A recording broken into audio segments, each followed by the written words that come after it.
permasalahan berikutnya.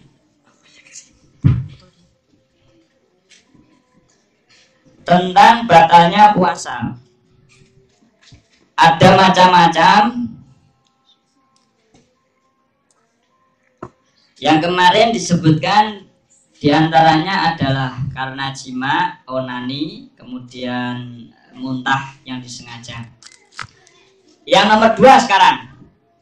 Batalnya puasa lagi adalah ketika ada bendawi. Awas, bendawi. Jadi benda padat, jangan sampai benda gas. Benda padat atau benda cair, pokoknya bendawi. Meskipun hanya sedikit masuk ke dalam tubuh kita. Tubuh itu misalnya bagian dalam telinga, itu namanya dianggap bagian dalam tubuh. Atau ikhlil. Ikhlil adalah tempat mengalirnya kencing bagi laki-laki. Lambene niku lambene. Lambene zakar itu iku nek mau pliyek pan ketok jerone. Lah, nggon lambe loro sing nangkep kuwi jenenge ikhlil. Artinya kalau sampai tekan jerone lambe maka batal. Puasanya menjadi batal.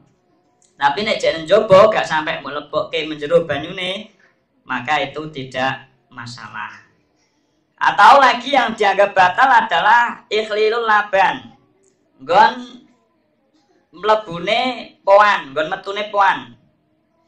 Pendile ira saru ben jelas. Lah kuwi nek mok pliyek kok terus mleboni banyu menjero, ya batal posone. Wah lah abot iki. Nek teng kitab Fatawi Imam Romli teng bab puasa niku diterangake menggah Imam Romli menurut beliau ikhlil niku meskipun bagian jero niku ora dianggap jero. Artinya enggak masalah kata beliau. Hanya Ibnu Hajar ini yang mengatakan batal. Niku teng kitab Fatawi Ar-Romli. Mungkin bagi orang-orang yang tidak was-was sih enggak masalah karena mereka sudah terbiasa. Tapi nek sing biasa was-wasen mending taklid Imam Ar-Romli. Sekarang pertanyaannya, bagaimana kalau ada air masuk ke dalam ikhlil tetapi hanya sedikit saja, tidak sampai melewati khasyafah atau tidak sampai melewati halmah? Jawabannya tetap membatalkan indah Syekh Ibnu Hajar Al-Haytami. Contoh lagi yang membatalkan adalah jika ada jari jemari wanita yang mana dia cebok. Ketika membasuh farjinya, itu ternyata jari jemarinya malah masuk ke dalam. Belum. Terlalu masuk ke dalam. Pertanyaannya, yang dimasuk ke dalam itu gimana? Yang dimasuk ke dalam itu pokok belakangnya anggota farji yang ketika si wanita duduk itu tampak. Jadi pas wong wedok lungguh ketok kuwi dianggap jaba. Ning sing wis ra ketok kuwi jero. Lah kok sampai drijine kok menjero blong sing sekirane tidak terlihat ketika dia duduk sedang istinja, maka puasanya menjadi batal. Maka nek cewek hati-hati, ojo dilebokno pucuke driji tapi dileparke. Dileparno. Iku men aman. Engko nek sampai nggo pucukan driji kelebu blong apa meneh plung, malah tambah batal. Hati-hati umat-umat nek lanang ora. Wa kada wusulu ba'dil unmulati ilal masrobah. Dan bisa membatalkan lagi adalah jika ada ujung jari itu ketika cebok habis goet, habis beol, itu kemudian masuk ke dalam under-under dubur yang sudah bolong itu, kok sampai kemasukan ujung jari saja, maka hukumnya batal. Maka yang baik kalau orang itu pagi-pagi, ya pagi-pagi itu kalau dia ingin istinja atau kebelet untuk berak, maka hati-hati, jangan sampai untuk menyucikan atau untuk istinjanya itu menggunakan ujung jemari secara horizontal. Maksudnya ujung jemarinya dimasukkan, itu jangan, tapi bagian luarnya saja. Ya, umpamane iki silit, umpamane, nah itu yang bagian luarnya.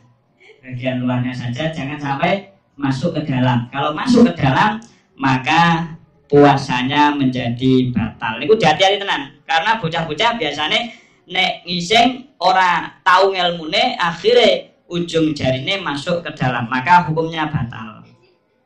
Sekarang kalau hal itu disebut batal, ini apakah mutlak apa enggak? Kata Qadhi Husain itu mutlak, pokoknya batal. Namun kata As-Subki perlu dibatasi.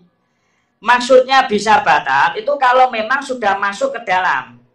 Jadi jangan sampai hanya di luar, lalu ujung jemarinya ini tidak sampai masuk ke dalam, disebut batal, itu jangan sampai. Jadi sudah mujawab, lubangnya itu sudah dimasuki meskipun ujung jari, itu kata Imam As-Subki. Jadi kalau hanya sekedar yang bagian luarnya, maka tidak dinamakan dalam dan hukumnya tidak batal. Qala waladuhu wa qaul qadhi al-ikhtiyatu ayyataghawwata bil laili. Muradu anna iqa'ahu fi khairun minhu fin nahari. Imam Taqiyuddin As-Subki menanggapi perkataan Qadhi Husain yang bilang bahwa sebaiknya orang itu kalau mau berak malam hari saja.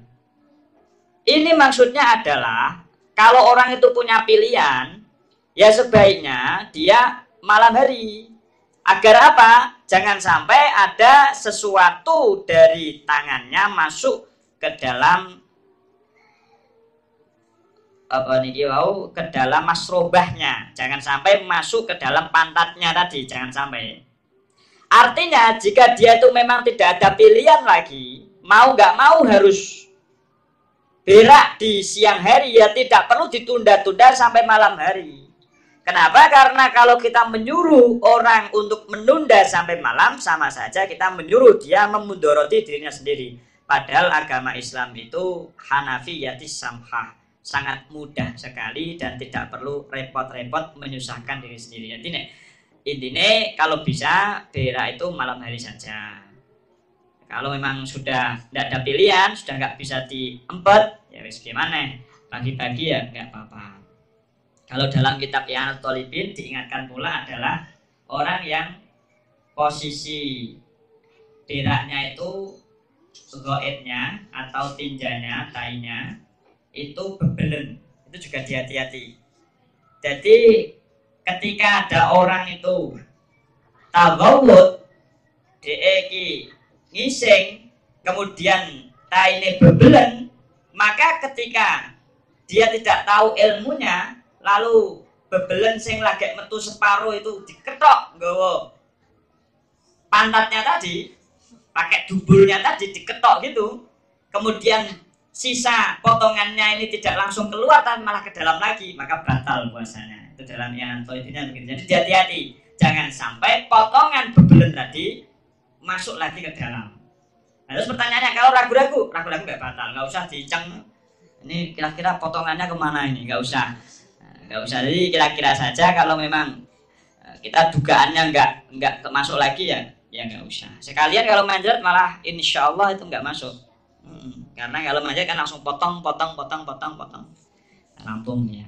Kalau yang bebelen itu yang agak berbahaya itu, makanya kalau bisa bebelennya malam hari saja, jangan siang hari. Tapi kalau terpaksa siang hari ya bagaimana lagi. Walau kharajat mak'aduma besurin lam yuftir bi'audiha. Sekarang ada permasalahan. Orang yang memiliki penyakit ambeien, ini bolnya keluar. Nah, ketika bolnya keluar kemudian masuk lagi, ini bagaimana? Maka hukumnya tidak batal. Nah, kalau masuknya itu menggunakan tangan gimana? Jadi dia itu memang sengaja memasukkan bolnya kembali ke dalam, maka hukumnya juga tidak batal asalkan bol dan tangannya bersama-sama masuk ke dalam pantatnya tadi. Tapi kalau hanya tangannya saja yang masuk, bolnya tidak, ya maka hukumnya malah bisa membatalkan. Kemudian wa kharaja bil aini al asaru. Tadi dikatakan bahwa yang membatalkan itu bendawi. Bagaimana kalau bukan berupa benda tapi sisa benda tersebut? Misalnya begini, ada makanan itu terasa manis, kemudian masuk ke tenggorokan. Ini bagaimana? Tapi manisnya itu tidak berupa gula. Gulanya sudah dibuang, sudah diludahkan, sudah keluar, tapi masih ada terasa sisa-sisa manis. Maka hukumnya tidak batal puasanya. Misalnya biasa ini ngemut permen, ya, makan permen itu kok masih ada sisa, padahal permennya sudah dibuang. Nah, permen ketika dibuang itu masih, itu namanya sisa. Sisa itu tidak bermasalah. Sisa lagi adalah seperti air kumur-kumur. Jadi orang ketika kumur-kumur itu tidak diwajibkan kok dihandui sampai kering, mulutnya itu nggak perlu. Begitu juga orang yang kumur-kumur itu nggak harus kok membuang atau meludahkan atau air yang ada di mulutnya dikuras semuanya gara-gara dia takut itu adalah sisa dari air kumur-kumur, itu nggak wajib. Air kumur-kumur itu dimaafkan, nggak apa-apa, meskipun terasa adem, meskipun terasa segar di mulut, nggak masalah, asalkan jangan berupa bendawinya. Jadi kumur-kumur langsung dibuang. Kalau kumur-kumur ditelan ya batal, kumur-kumur dibuang. Maka ketika masih ada rasa segar di mulut, itu dianggap sebagai asar, tidak bermasalah. Wa kharaja biman marra'il amit al alim al mukhtar an-nasir syaumi. Tadi dikatakan bahwa yang batal itu syaratnya orang yang sengaja, dia tahu dan punya kehendak atas kemauan diri sendiri. Sekarang kalau ada orang ini makan dalam posisi lupa, makannya banyak sekali, atau posisinya tidak tahu bahwa hal seperti itu diharamkan atau membatalkan puasa, atau orang yang dipaksa untuk memakan sesuatu ke dalam mulutnya, maka meskipun makannya itu banyak sekali, hukumnya tidak batal. Tidak batal. Beda dengan sholat kemarin. Kalau sholat kok lupa, makan kok banyak, maka sholatnya batal. Alasannya dibedakan. Kalau sholat itu mahallul dzikri, tempat untuk mengingat Allah. Jangan sampai kita atas nama lupa sehingga tidak sadar posisi sedang mengingat Allah. Sedangkan kalau puasa bukan mahallul dzikri, tapi mahallul imsak, hanya sekedar menahan diri. Jadi ada perbedaan antara maqasidut tasyri'is shaumi dan maqasidut tasyri'is shalah, sehingga dibedakan antara keduanya. Sekarang ada permasalahan lagi. Walau donna anna aklahu nasyan muftirun fakala jahilan biwujubil imsaki aftara. Apabila orang yang lupa memakan nasi terlalu banyak sampai kenyang, padahal ketika dia lupa meskipun kenyang itu tidak batal puasanya, tapi dia mengira, waduh ini mesti saya batal ini. Dia nggak tahu kalau seperti itu nggak batal. Akhirnya dia bilang, daripada sudah batal mending sekalian aja. Itu kaidahnya fa'in kadung fatarasna. Jadi karena sudah terlanjur makan, menurut dia itu batal padahal sebenarnya enggak, lalu dia melanjutkan, dia nggak tahu kalau sebenarnya harus menahan diri, maka hukumnya batal. Karena posisi dia sudah sadar bahwa dia ini makannya disengaja, maka hukumnya membatalkan. Walau ta'amada fatha fa'amihi fil ma'i fatakola jaufahu awadu'au fi fasabaqahu aftara. Ada permasalahan berikutnya. Orang ini sengaja membuka mulut dalam air. Jadi dia sedang berenang di kolam renang atau di sungai. Kemudian dia membuka mulutnya dan ada air yang tiba-tiba tidak sengaja itu masuk ke dalam perutnya. Atau dia sengaja menaruh mulutnya ke dalam air. Lalu tiba-tiba ada air yang terlanjur masuk ke dalam. Bagaimana hukumnya? Hukumnya batal. Karena tidak ada syariat. Tidak ada syariat. Ada sebuah kaidah yang mengatakan kullu ma laisa bimasyru'in idza subiqa aftara. Dalam kitab Al-Talibin.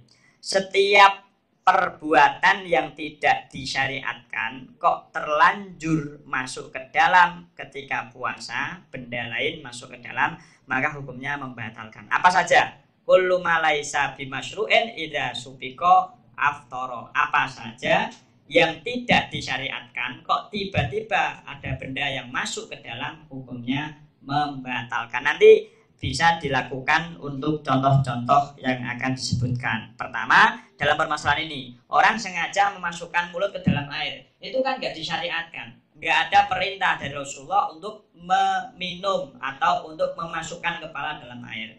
Maka kok dia terlanjur air masuk ke dalam, itu membatalkan. Awadu'a fi syai'an amdan wabtala'ahu nasiyan fala. Sekarang ada permasalahan. Orang sengaja meletakkan misalnya nasi ke dalam mulut. Tapi mulut yang berisi nasi tadi itu tidak dimakan nasinya, didiamkan saja. Namun bukan terlanjur tapi lupa. Ayat namanya digarisbawahi adalah lupa. Dia lupa terus kemudian tertelan, maka hukumnya tidak batal. Kenapa? Karena mulut dianggap anggota dzahir dalam puasa. Artinya dia tidak wajib untuk dihindarkan dari benda-benda itu mulut. Sehingga ketika tertelan misalnya lupa ya. Kalau sabku di ini nggak dijelaskan. Di sini bahasanya adalah nasian, tidak sabku. Kalau sabku ya melihatnya kaidah tadi ya batal. Artinya kalau orang itu masukkan kepala ke dalam air, tapi asalkan jangan sabku, posisinya lupa, dilarang lali. Kalau dia sedang puasa ya maka nggak batal lupa. Lah kok memasukkan? Nggak usah dimasukkan loh, air di sini. Air di depan dia, nggak usah dimasukkan ke kepalanya ke dalam air. Airnya itu ada di samping dia, asalkan lupa. Meskipun sampai 2 gentong yang diminum, maka hukumnya tidak membatalkan puasa. Beda ya, ada sabaku, ada nisyan. Kalau nisyan itu nggak batal, tapi kalau sabku tadi kaidahnya kullu ma laisa bimasyru'in idza subiqa aftara. Jika barang itu tidak disyariatkan lalu ketelanjur masuk ke dalam tak sengaja, itu hukumnya membatalkan. Wala yuftiru biwusuli syai'in ila batini kosbati anfin hatta yujawiza muntahal khaysyum wa huwa aqsal anfi. Apabila ada seseorang memasukkan sesuatu ke dalam hidung, maka bisa membatalkan jika memang benda tersebut sudah sampai ke pangkalnya, yang paling pok pangkalnya hidung. Biasanya niku nek banyu kok wis mlebu nang irung niku krasa tekan jero nek teng. Nah, pas teng niku lho, teng rasane kok. Nah, teng niku rasane, maka itu dikatakan batal. Tapi nek jero teng lagi gebres-gebres sekitar batang hidung, maka tidak masalah, tidak batalkan. Batalnya itu kalau sudah mulai teng niku berarti kan sudah ujung pangkal, sudah pangkal sekali. Nah, itu sudah teng maka batal puasanya. Tapi kalau belum teng tadi, maka belum membatalkan puasa karena belum sampai aqsal anfi.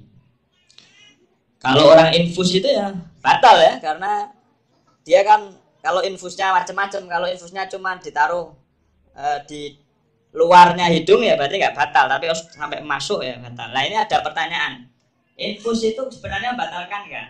Jadi begini, perlu difahami bahwa yang membatalkan itu kalau memang jaufan, berbentuk lubang. Berbentuk lubang. Yang namanya lubang itu manfat, bisa tembus. Tembus secara naluri. Nah, kalau disebutkan dalam kitab Hasyiah Al-Baijurinya, yang namanya mujawaf, dilubangi, itu ada kalanya manfaat, tembusnya itu hakikian atau arodian.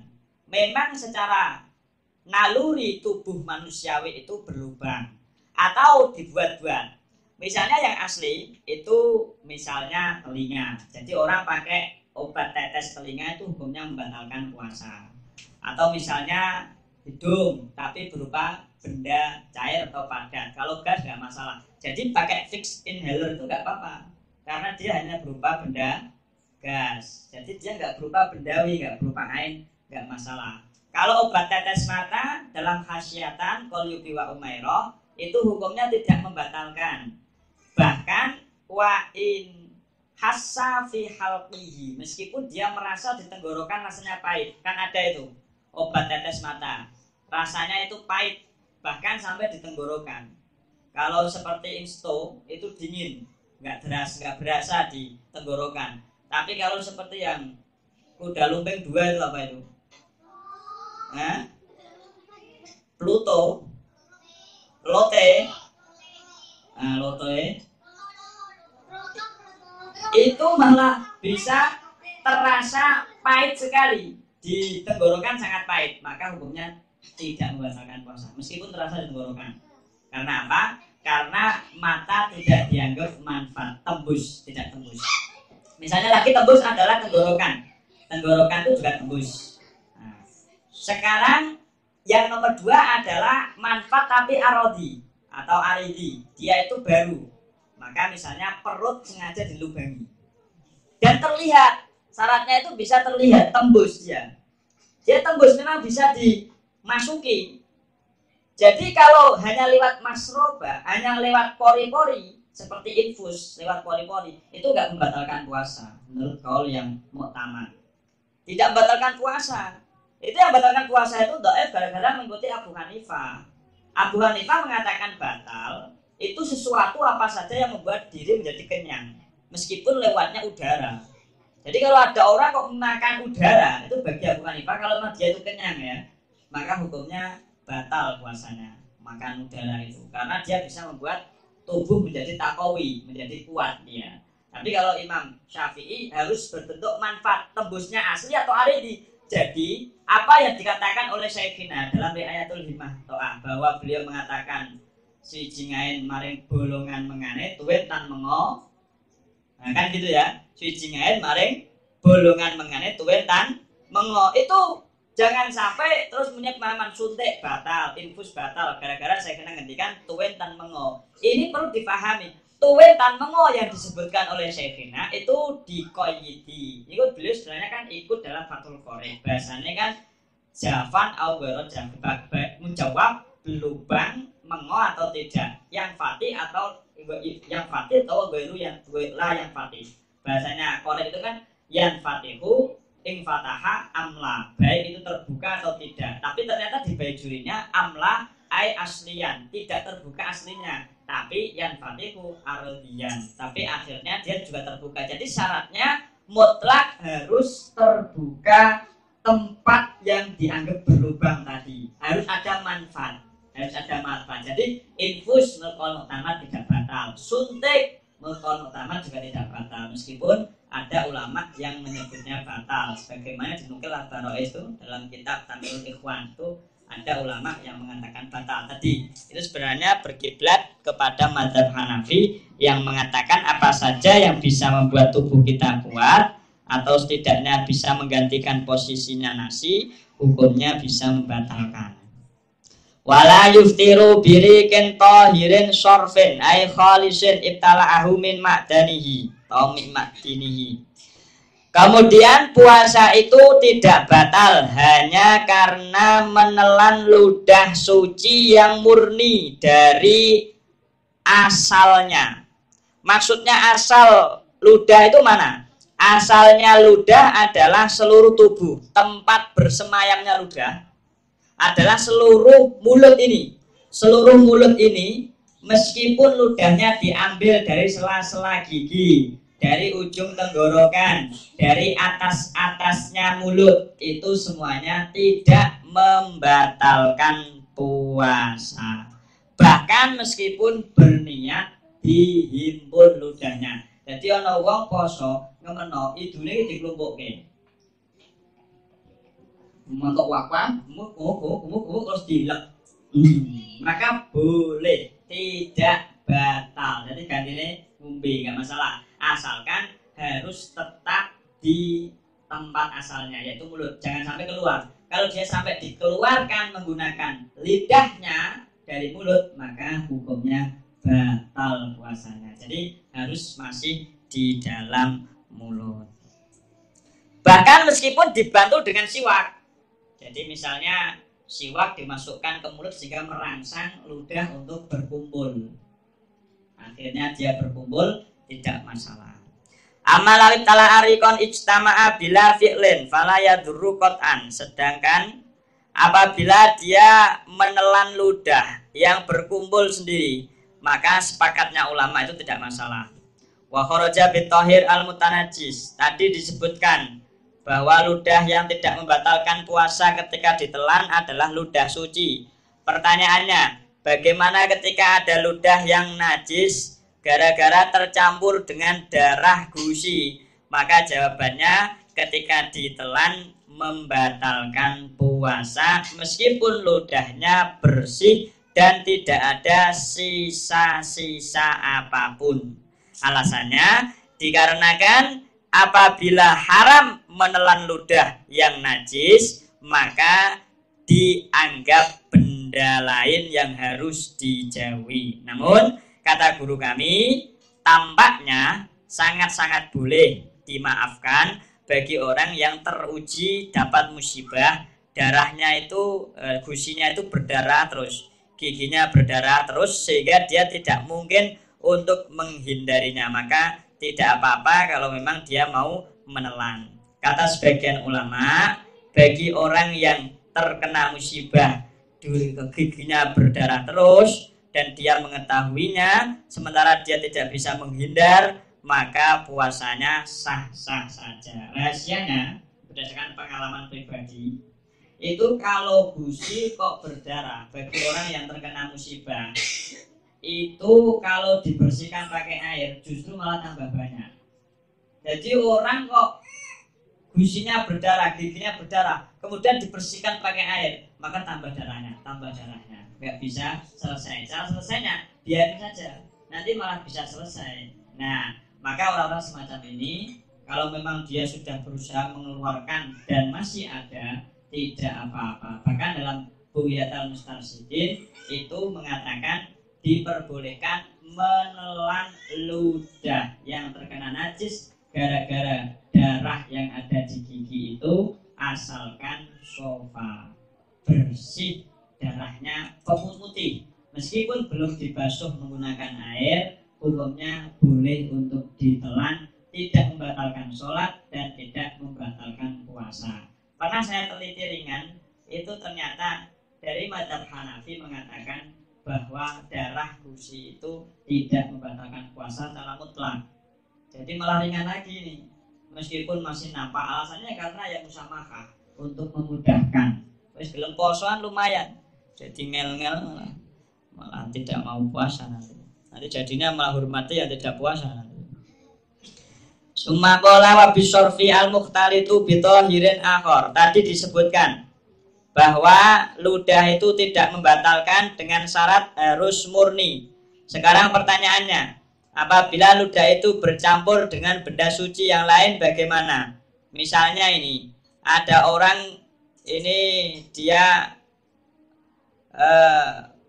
memakan atau menghisap rokok. Menghisap rokok atau dia Minang itu bako yang dicampur dengan cengkeh apa itu, injet juga ya. Nah itu terus dipamah-pamah, gantinya permen. Orang-orang yang gunung biasanya. Nah itu sampai memerah, merah, sampai monyor cangkeme, merah banget. Nah ini asalkan dibuang apa tadi? Nginangnya dibuang, bukan orangnya. Nginangnya yang dibuang, asalkan sudah dibuang meskipun masih nampak merah di air liurnya, nampak merah di anggota mulutnya, maka hukumnya tidak membatalkan puasa. Kenapa?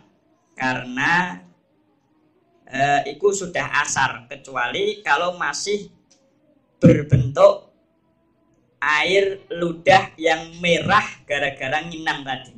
Jadi kalau memang sudah masih berbentuk ludah yang memerah, maka hukumnya membatalkan puasa. Tapi kalau hanya sisa-sisa, masuk tadi masalah asar. Kemudian wa ing ta'asyara izalatuha.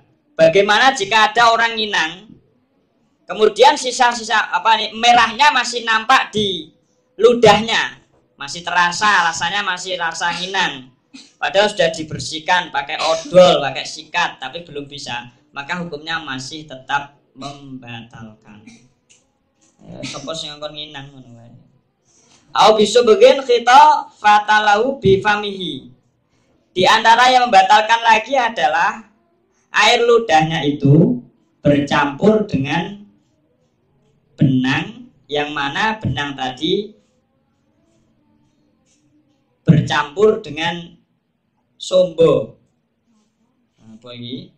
Sombo, terus benang dicelupke nang sombone, terus men iso dilebokke nang jari, dilebokke nang dondoman, nang dondome kuwi, nang jarume kuwi kudune kan di kei itu sik, dilotekke itu. Nah itu. Loh, kenapa sih kalau diweter sik? Jadi begini. Orang itu ada yang model batiknya itu setelah pintalan jadi kain baru dibatik. Ada yang batiknya itu per bola, per benang itu ada. Ini yang mahal ini. Jadi keasliannya kuatnya itu terjamin. Kuatnya itu terjamin. Jadi satu bola, satu benang, modelnya satu. Enggak kok, kain mori terus di batik. Kalau kain mori dibatik itu ya bisa, tapi insya Allah 2 bulan, 3 bulan wis jeplok. Warnane wis ora kaya asline. Ya paling kuat ya 2 tahun lah. 2 tahun kok jek metu rupane benike do ilang. Niku akeh-akeh batik-batik sing KW 5. Tapi nek sing asli orisinal tenan, itu satu benang itu sudah dicelup. Nah ini loh pertanyaannya. Ketika ono benang wis dicelup pakai wenter, apa dimasukkan jarum biar dibuat untuk memintal tadi, itu kan kudunya dicelup nggo itu jangan cangkem. Lah maka ludah yang tercampur dengan subgun tadi wenteran neng jerone napa niki wau bolah, ini bisa membatalkan puasanya. Dikhilafi malau lam yakun al-qaiti mayan fasilu likillatihi aw li asrihi aw li jafafi fa innahu la yadurru, kecuali apabila benang tadi, pintalan tadi ada sombone, ada catnya tapi tidak terlalu banyak, sangat sedikit sekali yang sampai tidak menetes, maka hukumnya tidak membatalkan puasa. Far'un lau baqiya ta'amun baina asnanihi fajara bihi rikuhu bitob'ihi. Apabila ada orang makan di malam hari, lalu masih tersisa makanan-makanan di sela-sela giginya, mangan kangkung jelilit, mangan bayam jelilit. Kemudian di pagi hari ludah yang ada di dalam mulut itu mengaliri makanan tadi, mengaliri kangkung tadi tanpa diinginkan. Memang begitu jenenge ludah yo, kesana kesini pergi dia. Maka hukumnya tidak membatalkan asal jangan disengaja. Disengaja itu gimana? Disengaja itu makanan yang tadi dicari. Nah, dicari nggak berhasil terus ditelan, maka batal puasanya. Kalau nggak berhasil ya udah dilepaskan, diludahkan.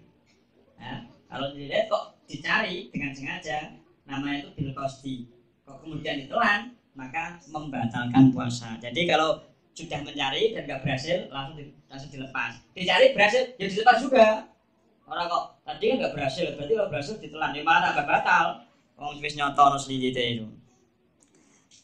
Bagaimana kalau dia sengaja malam harinya tidak mau untuk taholul, untuk jelilit tadi, untuk membersihkan gigi-giginya, dia nggak mau, enggan, membiarkan saja, sehingga di siang harinya otomatis nanti akan ada air liur, air ludah yang mengalir di sana. Maka jawabannya tidak batal, karena tidak diwajibkan untuk membersihkan mulut di malam hari. Orang itu kewajibannya ya ketika puasa, bukan kok sebelumnya.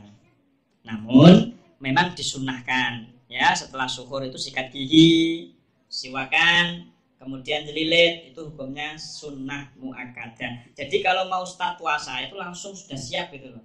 Nah, makanya besok tambahan kalau mau sikat gigi itu ya pas habis suhur itu. Biasanya uang ini kan santri khususnya ya, maunya sikat gigi itu kan pas mandi toh. Pas mandi sikat gigi. Kalau nggak mandi ya males. Nah maka ini kurang pas. Sunnah muakkadahnya adalah justru ketika habis suhur. Habis suhur itu kemudian setelah itu sikat gigi. Amma dalam ya'juz aw tala'ahu qasdan fa innahu muftilun jazman. Sekarang dia sebenarnya mampu untuk membuangnya, tapi dia sengaja membiarkan dan kemudian ditelan, maka hukumnya membatalkan. Wa qalu ba'dihim yajibu ghuslul fami mimma ukila lailan.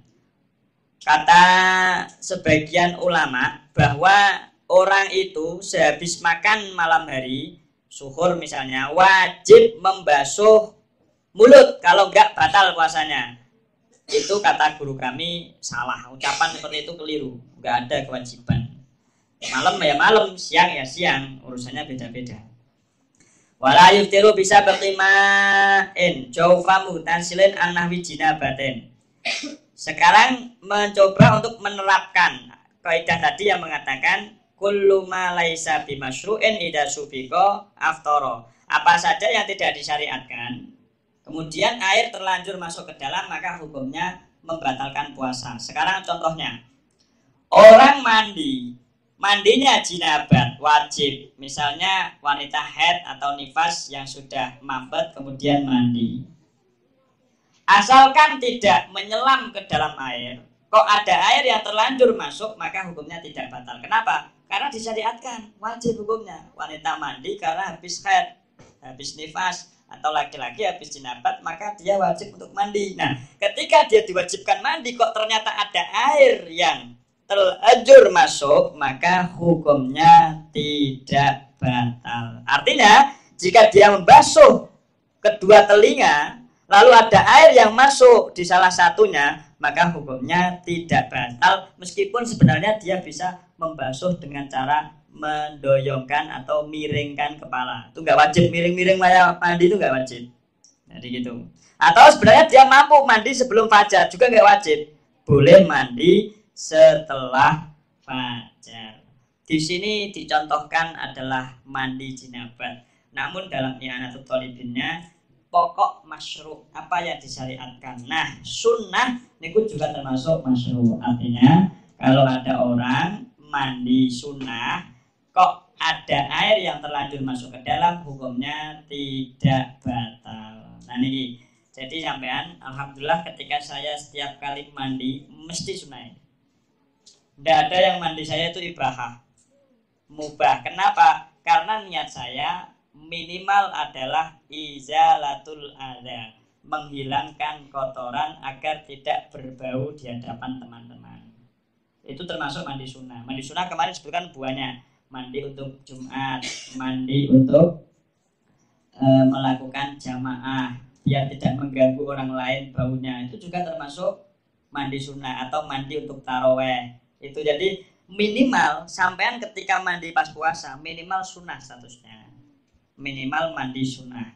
Itu tadi niatnya saya niat ingsun mandi agar tidak membuat orang lain merasa tidak suka atau membadekkan orang lain. Nah, maka hukumnya sunnah. Nah, faedahnya apa? Faedahnya kalau mandinya itu sunnah, kok ada air yang terlanjur masuk, hukumnya tidak batal. Itu enaknya di situ. Maka diniati mandi yang minimal sunnah. Kama idza subiqal ma ila dakhilil mubalaghah fi ghusl famil mutanajjis. Sekarang ada orang ketika dia membasuh mulut pas dheweke kemu, itu pas dheweke kemu kumur-kumur tiba-tiba ada air yang masuk ke dalam. Lah kok bisa air masuk ke dalam? Sebab orang yang kumur-kumur karena najis itu kan wajib untuk mubalaghah. Jadi gitu ya, wajib mubalaghah. Mubalaghah itu sampai gor-goro, sampai kerongkongan, itu mubalaghah namanya. Nah, ketika ada orang mulutnya penuh dengan air, kemudian dia kerongkongan di basuh, otomatis nanti ada air yang terlanjur masuk, biasanya gitu. Nah, ketika dia niatnya membasuh najis, hukumnya tidak batal puasanya. Kalau dia niatnya kok mubalaghah yang tidak najis, misalnya wudu kan sunnah kumur-kumur, tapi tidak disunahkan mubalaghah bagi orang yang puasa. Jadi kemarin disebutkan bahwa Orang wudhu itu disunahkan kumur-kumur sambil mubalaghah, yaitu sampai kerongkongan. Itu dikoyiti kalau tidak puasa. Kalau puasa nggak sunah. Lah, kalau nggak sunah kok masih tetap dia berkumur-kumur sampai mubalaghah sehingga ada air yang terlanjur masuk, hukumnya batal puasanya orang yang kumur-kumur dengan cara seperti itu. Karena dia sudah baru masuk. Pokoknya kalau dia mau kullu ma laisa bimasru'in idza subiqa aftara. Apa saja kumur-kumur ketika ada mubalaghah itu dia tidak disunahkan, maka hukumnya juga bisa membatalkan. Kemudian bi khilafi ma idza tasalamun ghamisan fasubiqal ma ila batinil udun. Kalau orang mandi tapi menyelam itu enggak disyariatkan. Menyelam itu enggak disuruh. Lah kok dia malah menyelam ke dalam air. Kemudian ada air yang masuk terlanjur ke dalam, hukumnya puasanya batal. Maka kalau santri-santri yang mandi di sungai atau mbak-mbak yang mandinya di kolam renang itu hati-hati ya. Telinga ditutup pakai ibu jari tangan. Kemudian hidung ditutup pakai telunjuk 2. Baru menyelam. Nah, baru menyelam. Jadi ibu jari digunakan untuk menutup telinga, kemudian telunjuk digunakan untuk menutup hidung. Ini nanti tidak batal. Dan yang perlu adalah yang paling penting juga mulutnya dikunci.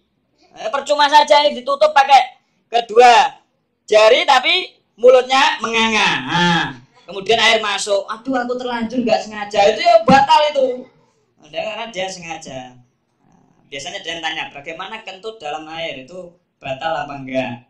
Karena ketika kentut berkutuk ada yang masuk terasa dingin ke dalam itu ya. Maka jawabannya tafsir. Kalau memang tahaqququd duhul, yakin ada dingin-dingin yang masuk ke dalam, maka hukumnya batal. Tapi kalau dia nggak yakin maka tidak batal. Ya enak metulah kentutnya jero-jero. Kentut jero barang. Malah wayah berkutuk wayah mlebu. Batal. Hati-hati. Kemudian kasabati ma'il matmadha bil mubalagha ila al-jawfi ma'a tadakkurihi lis-shaumi wa ilmihi bi adami masyru'iyyatihima bi khilafi bila mubalaghatin. Kalau ada orang wudu kok dia menghisap air untuk hidung atau kumur-kumur tapi tidak ada mubalaghah, maka puasanya tidak batal kalau memang ada sesuatu yang terlanjur masuk ke dalam. Bagaimana Pak kalau nggak ada sesuatu yang terlanjur masuk ke dalam? Ya nggak batal malah. Oh nggak ada yang masuk. Wa kharaja bi qauli annawi jinabatin al-ghuslul masnun wa ghuslu tabarrud fayuftiru bisa baqima'in fihi walau bilan gimasin. Tadi kata beliau adalah ketika ada air masuk terlanjur ketika mandi jinabah itu tidak batal. Sekarang kata beliau kalau mandinya sunnah atau mandinya untuk dingin-dingin itu hukumnya bisa membatalkan. Tapi ini dhaif. Yang muktamad dalam yang nanya justru dibalik. Kalau sunnah ya misalkan lah. Kalau mandinya hanya untuk murid tabarut ya sepakat. Baik kalau dhaif muktamad sepakat bahwa itu membatalkan. Tapi yang jadi masalah ini sunnah. Sunnah ini masuk apa enggak? Jawabannya masuk itu. Sunnah tetap masru'ah sehingga dia tidak membatalkan. Furu'un ya juzul sha'im al-iftar bi khabari adlin bil ghurub. Sekarang orang yang mau berbuka puasa. Ini kalau orang mau berbuka puasa jam 6 ya, jam 6 sudah mulai sholat wassalamu alaih. Ini pertanyaannya, kalau ada orang adil yang menceritakan, oh sekarang sudah terbenam mataharinya, boleh nggak kita memegangi? Jawabannya boleh, nggak apa-apa. Atau dia sendiri yang mendengar adzan, Allahu Akbar, ya boleh ya. Boleh kemudian langsung adzan. Langsung makan nggak apa-apa. Kalau ada orang ragu-ragu gimana ini? Ini sudah jam 6 ini maghrib apa belum ya? Kok nggak ada orang-orang yang ada nih karena mati lampu ya? Kok nggak ada yang ada nih gimana ini? Maka hukumnya haram makan. Jangan makan dulu. Nggak boleh makan. Nanti dulu. Ditunggu sampai dia berijtihad. Wah kira-kira udah kok jam 6:15 biasanya jam 6 kok. Gak apa-apa. Ya itu gak apa-apa kalau sampai jam 6:15. Bagaimana kalau sampai jam 9 malam? Boleh itu. Itu sudah isya soalnya. Teman-teman sampai jam 9 jaga gelemangan. Wa ma dzalika al-ahwatu as-sabrul yakin. Namun sunnahnya adalah ditunggu sampai benar-benar yakin. Ya jam 6:30 atau mantapnya lagi jam 7 lah. mantap itu. Jam 7. Kayaknya belum pernah lebih jam 7 kok. Adzan tuh nggak pernah itu. Ya setengah 7 pernah. Setengah 7 biasanya ya jam 6 kurang dikit lah 5 menit misalnya. Jam 4 ya pernah itu asar tapi jam 4. Kemudian walau abarahu adlun bitulu'il fajri itamadahu. Sekarang ada orang adil yang bilang, awas ini sudah subuh ini, maka hukumnya kita wajib ikut karena dia orang adil. Kalau orang fasik, ya asalkan kita yakin bahwa si fasik itu jujur, ya nggak apa-apa, kita ikut aja. Walau akala bijtihadin awalan, apabila ada orang makan pertama menggunakan ijtihad, ternyata makan dia kira itu maghrib, ternyata setelah dia habis makan atau di tengah-tengah makan itu ternyata masih siang. Nah, misalnya itu ya, dia itu sedang dalam keadaan haus menunggu adzan, kemudian tertidur, di sampingnya ada air minum. Akhirnya temennya datang, Allahu Akbar, langsung bangun diminum. Dia kira itu mengadzan maghrib, ternyata temennya godain dia, ngerjain, akhirnya diminum, maka hukumnya batal puasanya. Menjadi batal. Kenapa? Karena dugaan salah tadi tidak dianggap. Fa'ilam yabin syai'un soha. Kalau tidak ada kejelasan gimana? Ya nggak apa-apa. Namanya nafsul amri. Nafsul amri itu nggak kok harus kenyataan persis apa yang diazali, nggak. Yang penting nggak terbukti salah gitu aja.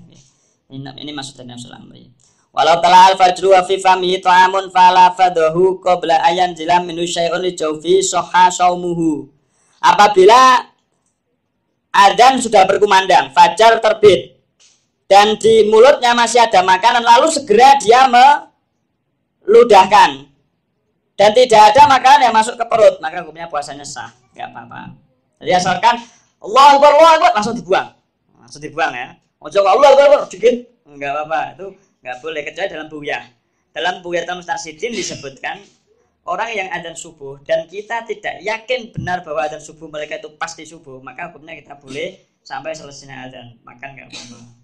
Jadi misalnya terbukti orang yang adzan itu biasanya salah ya, dia pernah itu di musola sebelah itu orang adzan ternyata belum waktunya. Nah ini kan dia salah terbukti, maka kita boleh meskipun dia adzan kita sampai selesai adzan makan nggak apa-apa. Itu dalam kitab buku seperti itu. Tapi hati-hatinya ya nggak usah sekali Allahu Akbar langsung berhenti. Kalau bisa malah waktu imsak itu wiu itu, nah itu langsung rampung itu, nggak usah makan lagi.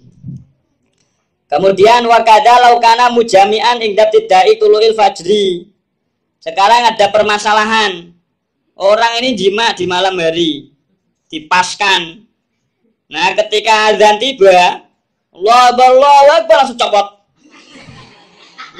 Bahasanya gitu loh para zawil hal, langsung copot gitu aja. Copot langsung. Oh nah apa mas?